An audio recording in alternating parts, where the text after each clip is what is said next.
How you doing, friends? Well, just like always, nothing goes according to plan, but adapt and overcome, right? How was your weekend, people? Mine was good, believe me. I really enjoyed myself. Had a lot of fun. Working. We didn't get a chance to cut trees and skid them with Prince. Saturday morning there, we done a little work for a friend, and then was gonna start cutting, and the wind kicked up. And trees I got to do with some hard wedging that are dead. I won't cut them in that kind of wind. And well, the evening there, Sunday evening, it died down a little bit, but it wouldn't have made very good video. It was too dark. It's not going to take a long time to do what we're doing. We're looking at getting it through the week. So that will be up and coming. We won't let you down. Besides the fact, it's something that just got to be done. It just does. There's no coming back from some things in this world, and one of them is getting your work done.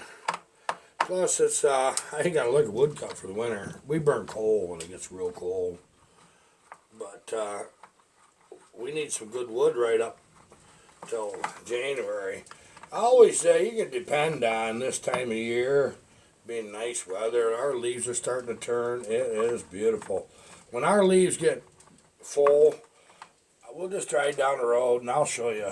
I'll just throw some little clips up of what it looks like here in the Northeast when it's just so beautiful. It's ridiculous.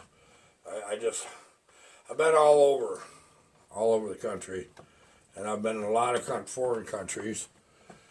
And there's nothing like home. You get used to where you live, don't you? You sure do. Jacob, this is your saw, buddy. We're about 3 days later, and I wanted to get started with it, but here we are, and we're jamming on it now. This is a 372, one of the good ones.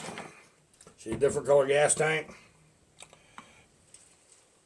I haven't had a chance to look at this cylinder yet, because we just took this top off, but we're going to know here right directly what that is. Get that all the way off there. To pop the fuel lines off. I shouldn't be doing this because every time I do one of these suckers on video like this, something ends up biting me. But you know what? You might just well see what it's all about. Ain't nothing easy. It is hilarious. All things will go good for days. The minute I start doing something like this on video, something always haunts me. There's somebody had me strip the screw and you got to fight and fart around with it. But that's okay. This is real life, and this is what happens. These don't take a long time to, like one thing I see is the darn sawdust in these holes. I don't like that. As long as you get a good purchase, you're alright. Get them all broke loose here. It don't take long pop saw apart if the ones you're used to. We got some steel builds coming up. I'm not taking many saws for just a bit. You guys are asking for a lot of them, but I've got a bunch of work, personal work that's got to be done, and then we have some way cool stuff for upcoming videos that I've been wanting to do. I'm not going to discuss too far ahead because it always changes, you know. You know how it is. I feel lost. I got used to my own little corner of the world over there.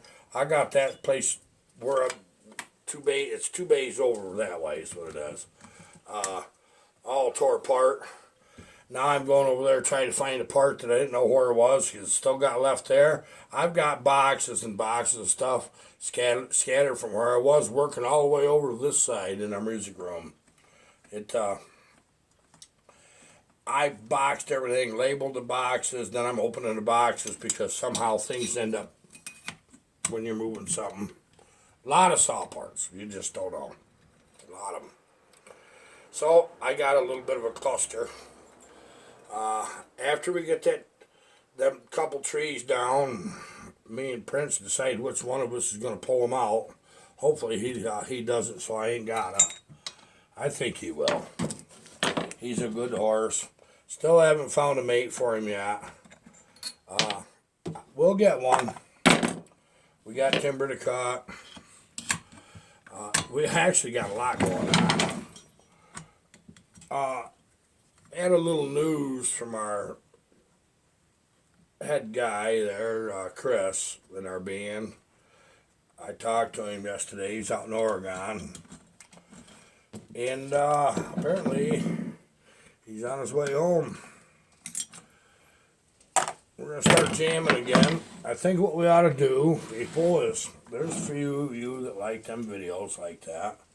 So I think what we're going to do is, while we're in our little jam sessions and one thing and another, we might just well show you, let you meet the guys. And, wow, hey, Jacob, Jesus, that is a beautiful saw inside. Here's the answer. Here directly. You wanted to know, you were curious which way I was going to go. In fact, you might be mixing your oil just a little bit much. See, there's a lot of black on your piston. But I'm going to tell you, there is wear. But there's nothing there on that intake skirt that bothers me. Well, I tell you what, your crank's good.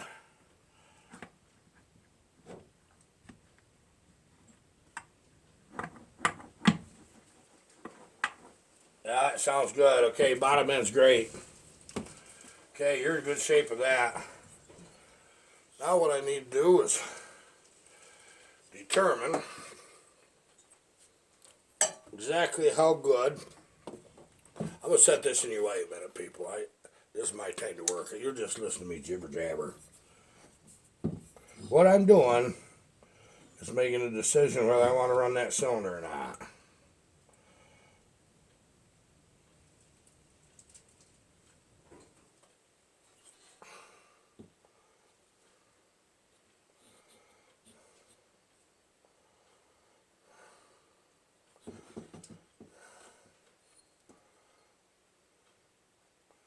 That saw has run a lot. I'll tell you that right now. I don't think I want to use this cylinder, Jacob. I think you're gonna get a big bore. What do you think of that? I do not think so. That piston's wore to its natural limit for size, and I know that, even though I ain't measured yet, but I could. But I also see, because there is a film of oil on that, the shadows that where the nickel sills wore through. A lot of people would probably run that. They probably would. But I don't think I want to. It's, for whatever reason, it does have the Molly cylinder. Maybe we better measure this up, Jacob. That's why I'll tell you what we'll do. That's nice and clean in there right now. It'll never be any cleaner. Tell you what, let's do. Let's get our little bag of tricks out and just see what one of these dominant pistons look like. I know that's what you wanted. I mean, let's just see. We'll know by feeling that with that new piston.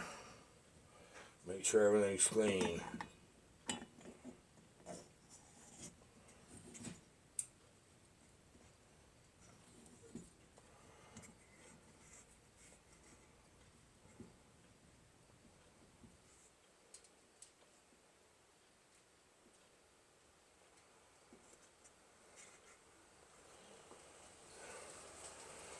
Okay, I'm going to try to show you something. When there is a natural form of oil, one little test on this particular size saw, when that piston will just slowly drift down, it don't go clank with a light film of oil. You see that? Tolerance is good. All right. Jakers.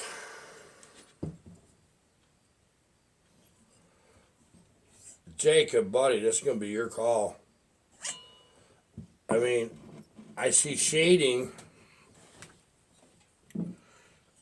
but that piston tells me that's not wore out. They wear out right there on the intake side. That's where it takes the load because of the direction of travel. And these pistons are tough. You got the right amount of clearance. When you get it in just about that far, it should rock just a little bit. So you got about 2,000s maybe. And then I can feel it. And I got just about 1,000 side to side. And that's about where I like to put them. Yeah, I know we shouldn't be telling our little tricks, but if I get a cylinder, even a new one, that I feel that's too tight, I'll tell you what I do. I'll go in there with black oil and I'll hone that to get the diameter I want. I'll take a scuff off of that so that fits actually just about like that. So we can do that. Let's see what else we can do. Email me, call me, leave it in the comment section. Jacob. Now, this is a big bore. Obviously, there's quite a bit of difference, you know. Let me see if the piston's down here for it.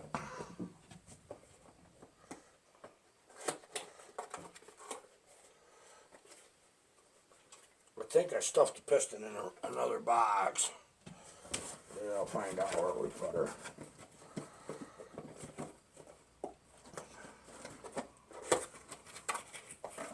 That's what we got.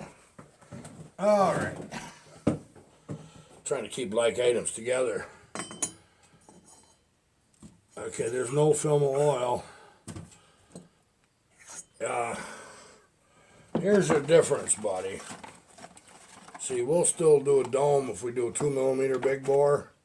We'll put that dome in there. Otherwise, if we go with the original one, a stock bore, this will increase it just to almost 77 cc, not quite. They're both dome, obviously. We trim these skirts right here just a little bit, take them edge there off. It causes stress risers. You can see there's actually quite a bit of difference in the diameter. There really is. Look at that, where you can see that. You know, there really is. So, I'm not porting anything today. Today's about cleaning up, checking out other things, making sure that static timing's where I like it. If it ain't, we do a little something about it. We tweak it, you know. I don't get stupid with that timing like a lot of guys do. I'm going to tell you the first thing, I never noticed it make a hell of a lot of difference. Unless the timing is out of whack right from the factory. And I've seen that. I know a bunch of you guys that build saws. I'm really happy how many people that build saws are actually paying attention to what we do in this little place. I think it's kind of neat. I really, really do. It don't take long to break these apart. It takes me.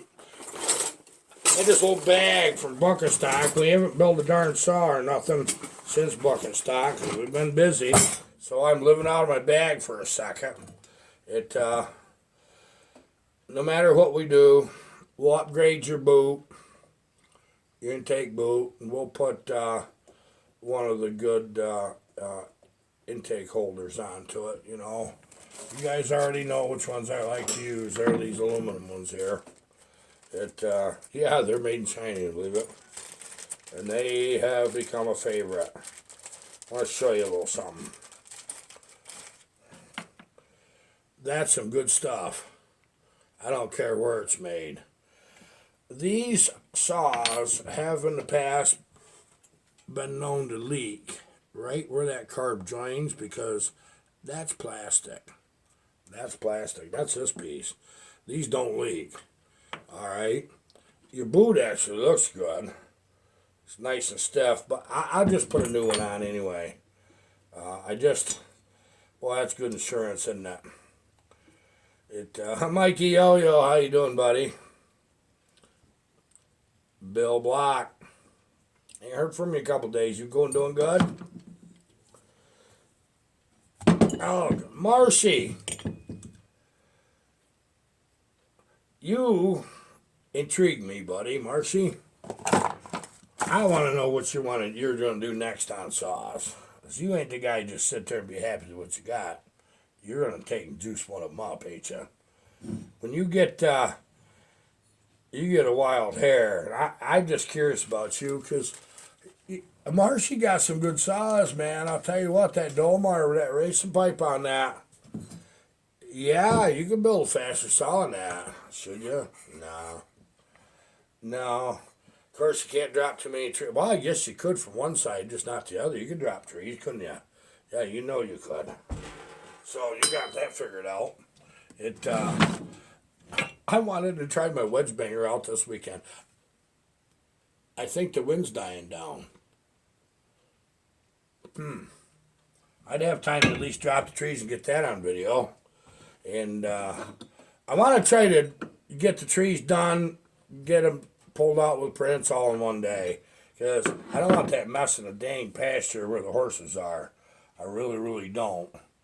They get curious and they go through there and I walk through that and one of them will get cut. I know it.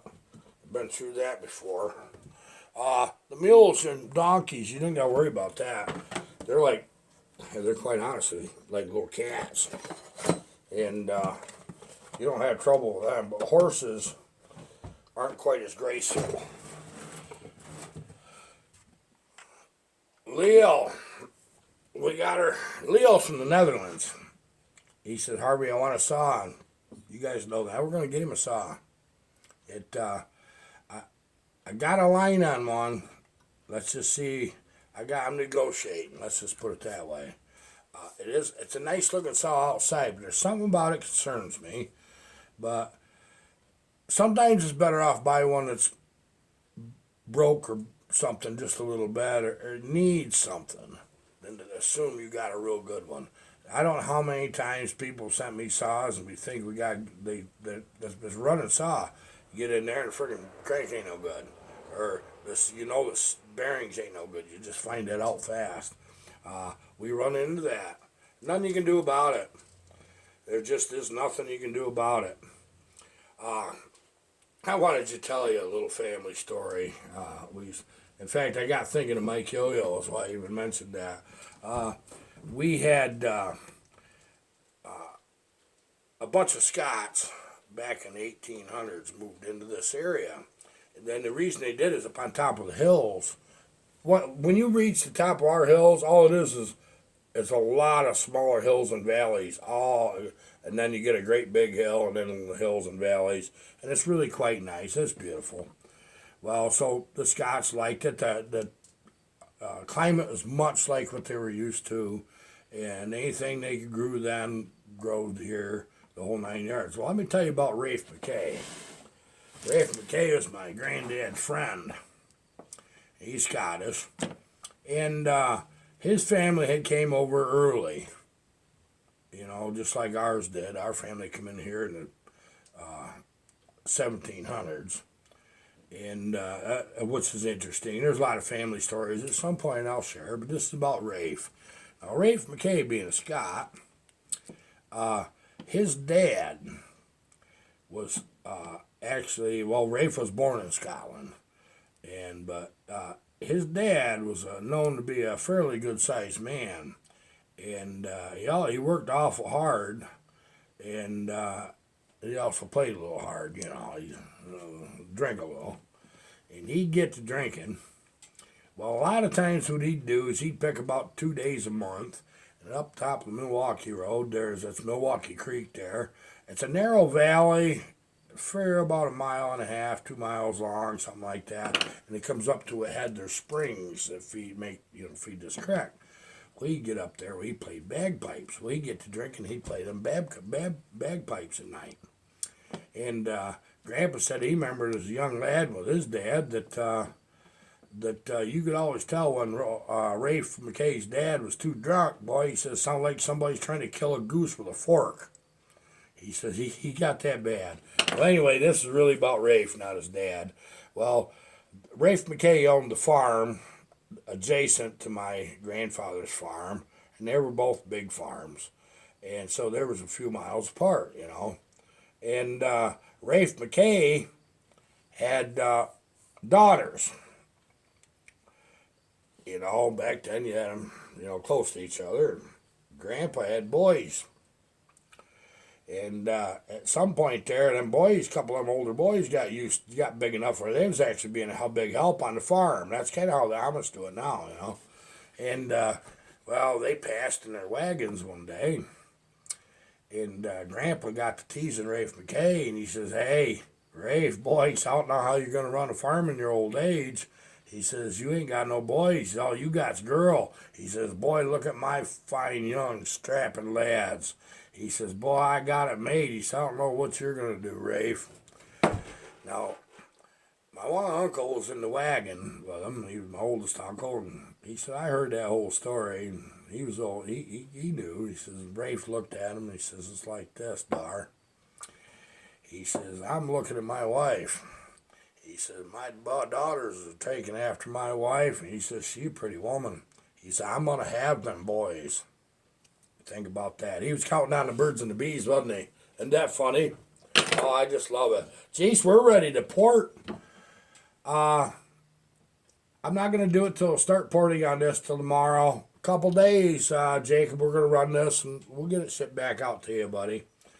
But just let me know. Yeah, well, I'll call you or talk to you about this. But I wanted you to see this video first. Now, I'm going to bring something up. Every time I say I ain't, and this is it, then I do again.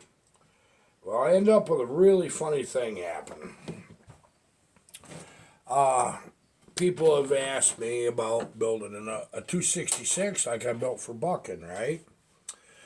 No, I said, I'm not going to build another one. I said, that's it. That's, Bucking's got one, that's good enough. I'm not going to build another one. And, okay, I am. Yeah, there is things about that I don't want to share with you on how to do it. And I'll tell you why. It's a risky saw to build. It really is. It's a small frame saw, and you're doing some pretty violent things to them. That one I sent Bucking, that runs all right. But what I want to do with that saw, I want to go just a little further. And one of you that watch this, and I think one of you kind of already know, one of you people know, somebody is going to get that saw. That's what they're going to get. It's something that's been just lightly talked about, and it is wrote in stone. We are going to do it. My friend Kenzie happened to have a fairly nice 266, and he's sending it to me. He gave me a decent deal, you know, something I was more than willing to accept. Thanks, Kenzie, I owe you one, buddy. You'll need me sooner or later, I don't know when, but I'll return it. He did me a solid, and this is going to go to a friend. I'll just tell you right now, this saw is going to go to a friend, okay? Somebody that I actually have met and know. So, you're thinking about all that. I don't want to keep any mystery or intrigue. I will show it running. Okay, I'll probably show it in assembly process, one thing or another. But it's not that I got any secrets, but I do things with them like I do with the 394s.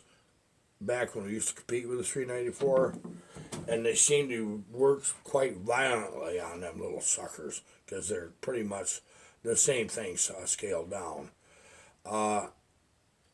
You can get more out of them too fast than you want because you got a tiny little crank, tiny little rod, tiny little bearings, and a small frame saw, and whoever gets that is going to get a good saw. Because I fully intend that it's going to run just a little bit harder than when I sent Bucking. Bucking, hope you don't mind, buddy. I should have said something to Buck instead of surprising him right on video, but I think he knows that I was going to do this sooner or later anyway, and it's somebody that I really enjoy the company. You know, really truly is going to get this, and so we're going to do one more. I think every time I say nope, not going to do that, you might as well just plan on an upcoming video. Oh, I changed my mind. You know, like one thing I knew I was never going to do. I was never going to have any electronic devices out here. Well, my old tablet quit same time my phone did, so I got this little tablet with a keyboard. I can use that. This was cheap enough. I don't do anything much. I don't even do cleaning. This is assembly bench and disassembly in this bomb in the music room.